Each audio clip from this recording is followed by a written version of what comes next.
눈치를 봐야 된다. 그 눈치를 운운하기 전에 미국이 제공하는 해구우산 믿을 수 있느냐? 해구우산이라는 것은 그게 무슨 뭐 조약으로 되어 있는 것도 아닙니다.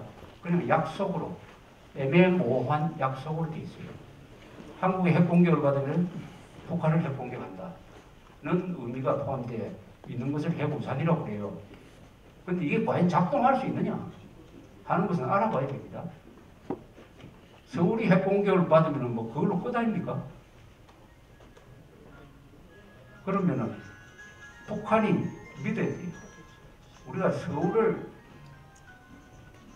핵미사일로 때려가지고 한국의 반 정도를 기능 정지시켰을 때 과연 미국이 평양에 핵공격을 하겠느냐? 아니면 이걸 기정사실로 받아들이겠느냐? 아니면 미국이 핵공격을 하려고 할 때 우리가 협박할 수단이 있느냐? 이런 지금 구상을 하고 있는 것이죠. 그러면은 서울 수도권이 원폭 공격을 받아가지고 다 부서져 버렸다. 그때 미국이 좋다. 우리도 평양에 핵미사일을 쏘겠다. 그렇게 하면은 북한이 이렇게 이야기하죠. 우리 속이면 해봐라. 우리 일본에 있는 미군기지 로스앤젤레스 뉴욕으로 쏘겠다. 그러면 미국 국회나 국민들이 뉴욕이 날아가는 걸 감수하고 평양을 때리겠느냐, 즉 서울을 지키기 위해서 평양을 때려주겠느냐 하는 것은 믿을 수 없습니다. 쉽게 말하면 믿을 수 없어요. 믿을 수 없습니다. 이 믿을 수 없는데 목숨을 걸고 있으면은 우리는 어떻게 됩니까? 계속 미국한테 의존해야 돼요. 이번에는 미국의 심부름꾼이 되는 거예요. 우리는 종북도 안 되지만 종미도 안 됩니다. 국가의 안전을 어느 외국에 다 전폭적으로 맡겨놓고 거기에 아무것도 안 하겠다는 것은 안 돼요. 종북도 안 되지만 종미도 미국을 추종하는 것도 안 됩니다. 이승만, 박정희 다 미국과 대등한 외교를 하려고 했지. 그게 자주정신이니까 자주정신. 그래서 불확실한 미국의 핵무사를 믿고 우리는 그냥 손 놓고 있을 수 없다. 는 이제 자각이죠. 자, 이래서 우리가 정당방위적인 또 평화를 목적으로 하는 한반도의 비핵화를 겨냥한 핵무장을 할 때 과연 하려고 할 때 미국이 한국을 말릴 수 있느냐? 말릴 방법이 있느냐? 제대로 할 수 있느냐? 뭐 몇 개의 방법이 있을 거예요. 원자력 협정을 파괴한다든지 할 수 있겠는데 그래 되면 한미동맹이 날아가 버리고 한미동맹 없어집니다. 한국이 핵 개발한다고 해가지고 미국이 한국에 대해서 경제 제재를 하면 그건 한미동맹도 없어지고 한미 FTA도 없어져요. 그것은 이제 미국의 고민이죠. 이렇게 할 필요가 있느냐. 한국이 핵무장하면은 일본도 핵무장한다 하고 뭐 왕창 떠들면은 중국에 대한 압박이 안 되겠느냐.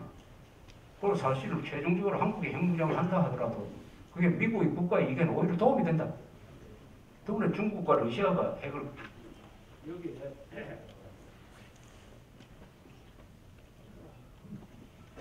여기에 핵의 균형이 이루어진다. 즉 공포의 균형이 이루어진다.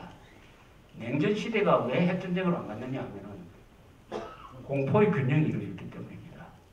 소련 핵과 미국 핵 사이에 균형이 이루어졌기 때문에 핵전쟁을 안 간 거예요.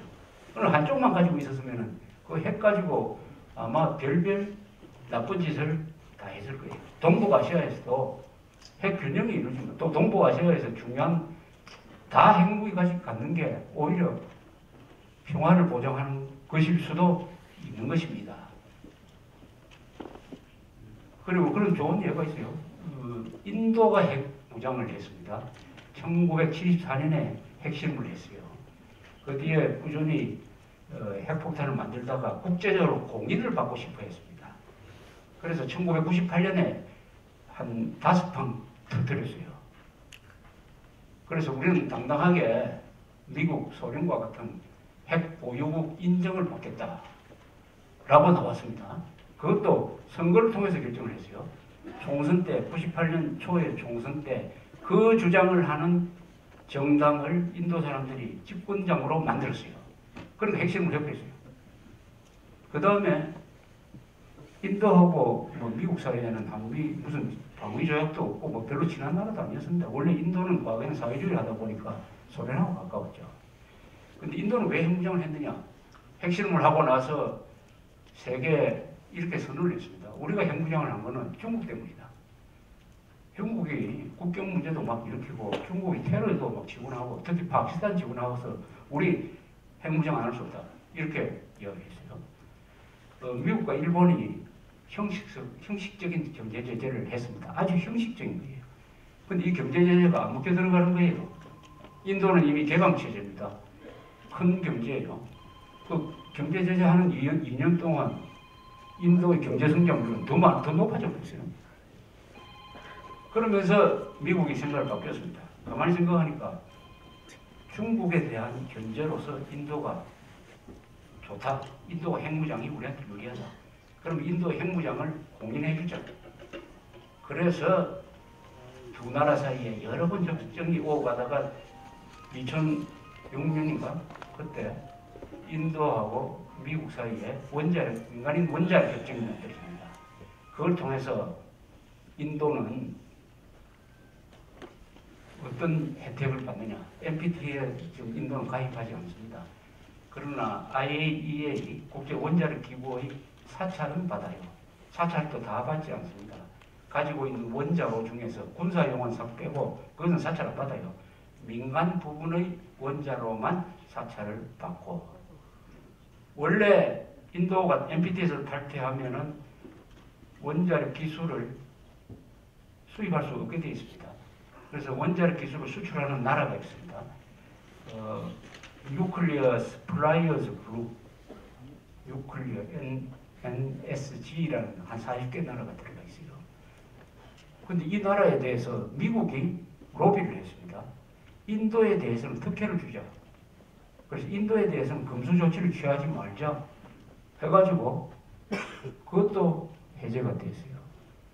또 미국이 앞장서가지고 미국 국내법에 이 인도처럼 핵 개발하고 있는 나라에 대한 여러 규제들이 많은데 미국 의회가 나서가지고 그 사가 없애버렸어요. 개정해버렸어요. 이렇게 해서 지금 어떻게 되어 있느냐. 미국이 인도가 건설하고 있는 원자력 발전소에 미국 기술을 계속 해주고 있습니다. 미국, 인도가 친한 나라가 되어버렸어요. 부시는 회고록에서 이렇게 이야기합니다. 자기의 가장 큰 성과 하나가 인도와 친선관계를 맺은 것이다. 이것을 한국에 적용하면 이렇게 되는 거죠. 한국은 인도보다 더 전략적으로 중요한 위치에 있습니다. 세계 5대 공화국이에요. 막강한 원자력 기술을 갖고 있습니다. 7대 무역국가예요. 그리고 동북아시아에서 지금 중국하고 미국이 평평하게 이 세력 균형을 이루고 있는데 한국 핵개발한다고 해가지고 미국이 한미동맹 없애버리고 막 제재를 해가지고 한국이 중국 편에 서면 어떻게 됩니까?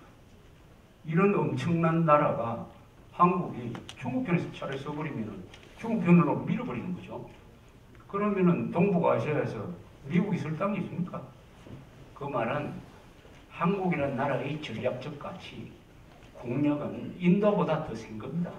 그런데 우리는 한 번도 사대주의적 노예 근성에 빠져가지고 우리가 가지고 있는 이 국력을 외교적으로 써먹어 본 적이 없어요. 써먹어 본 적이 없습니다. 그 힘이 없을 때 이승만 대통령은 방공포로 석방이라는 대도박을 통해서 한미동맹을 만들어냈어요. 지금은 그때의 대한민국이 아니죠. 우리의 국력은 영국, 프랑스 수준입니다. 앞으로 독일 수준으로 갈 이런 나라가 자비적, 그것도 우리가 공격용으로 만드는 것도 아니고 살기 위해서 다른 수단이 없으니까 최고의 수단으로서 자비적 목적의, 그것도 평화적 목적의 핵무기를 개발하려고 하는데 미국 눈치 보고 미국한테 물어보고 합니까? 이거는 우리가 결정해야 되죠. 이런 이야기를 미국 사람한테 논의하면 아마 웃을 겁니다. 참 이상하네. 자기가 알아서 하는 거지. 아니, 내가 죽을까요? 아니면 자살해버릴까요? 하는 것도 물어보고 합니다. 그러니까 이 핵무장론은 기술의 문제가 아닙니다. 이거는 이야기하다 보면 기술의 문제가 아니에요. 우리의 의지의 문제예요. 자존심의 문제예요. 아, 우리가 조선조 이후에 지금까지 600몇 년 동안 우리가 살아온 방식이 이게 도대체 국민국가의 자격이 있느냐? 이거는 노예 근성 아니냐? 노예 근성. 이게 노예 근성 아니고 뭡니까? 아무 자기 수단을 다 포기해버리고 마지막에 이제 다행히 이제 핵무장론이 나왔습니다. 저 군에서도 상당히 이제는 핵 도발 징후 시에 북을 예방적으로 폭격하겠다 하는 이런 이야기까지 나오는데 그 이야기는 또 너무 나갔어요. 그 불가능한 이야기를 하고 있습니다. 이미 북한을 공격할 시점을 놓쳤어요. 북한이 핵 개발 시작했을 때 핵폭탄을 만들기 전에 공격했었어야 돼요. 지금 공격하면은 모든 것을 다 파괴를 해야 의미가 있는데 할 수가 없죠. 그럼 가만히 있습니까, 북한이? 일단 핵무기를 가진 나라를 핵무기를 갖지 않는 나라가 공격한다는 것은 총을 가진 나라를 총을 가진 강도한테 칼을 든 주인이 덤벼드는 거하고 마찬가지 아닙니까?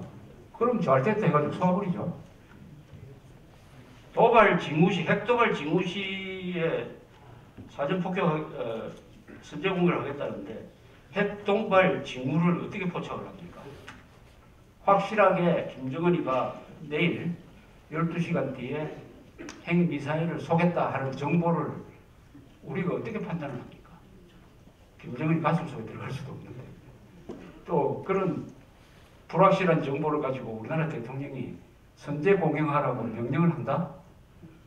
있을 수가 없는 거죠.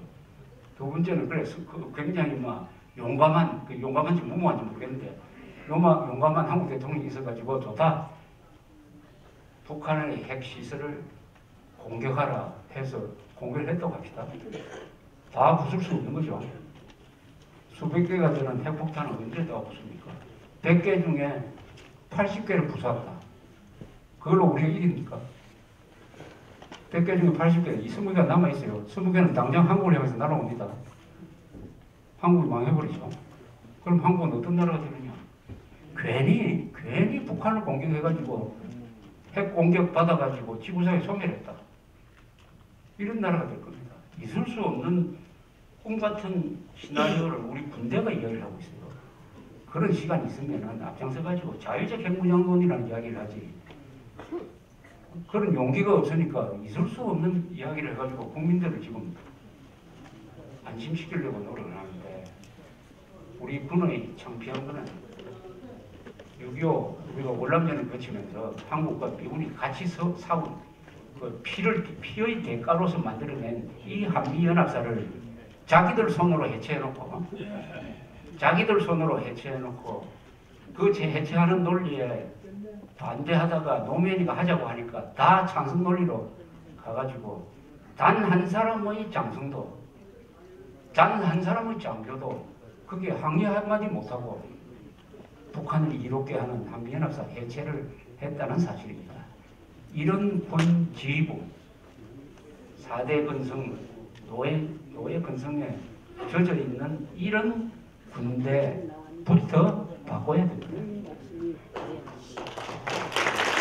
그래서 앞으로 이런 걸 가지고 이제 경영운동도 해가지고 우리가 할 수 있는 것은 당위성을 이렇게 설명을 해가면서 이것과 북한 핵 무장을 도와준 자들을 색출해가지고 단죄하는 이런 운동을 같이 해갑시다. 그러면은 5년 뒤에